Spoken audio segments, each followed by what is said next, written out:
বোড়াল গড়িয়া ত্রিপুরা সুন্দরী মন্দিরে। এটা হচ্ছে মেন গেট। এবার এখান থেকে আমরা ঢুকছি। এখানে বাঁদিকে পড়ছে চিত্রায়ণ পুষ্পাঞ্জলি নিমন্ত্রণ বিভাগ।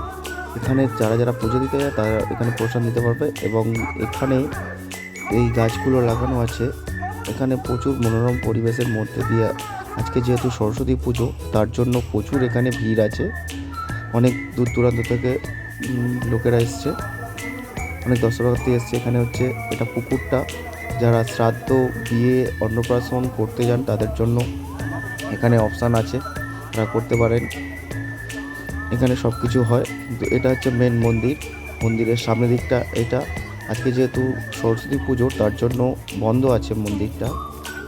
এটা একটা ঐতিহ্য, প্রাচীনকালের ঐতিহ্য, সেটা হচ্ছে কুয়া।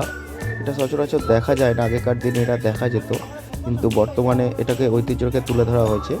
এটা হচ্ছে বাগান, যে গাছপালা চাষ করা হয়েছে, সেই অনেক রকমের নানা ধরনের চাষ হয়েছে, যেমন বড় বড় গাছ এবং ছোট অনেক গাছে ফুলকপি থেকে শুরু করে সব কিছু ফুল দিয়ে সাজানো হয়েছে। ফুল গাছ দিয়ে, যেমন গোলাপ, অনেক নানান রকমের ফুল দিয়ে সাজানো হয়েছে। গাছগুলোকে বেশ সুন্দর মনোরম পরিবেশের মধ্যে দিয়ে এটাকে মন্দিরটিকে সাজানো হয়েছে। এই মন্দির পুরো মন্দিরের মধ্যে দিয়ে আমি প্রবেশ করে বেশ ভালোই লাগছে। মন্দিরটা মারাত্মক এবং সচরাচর ভালোই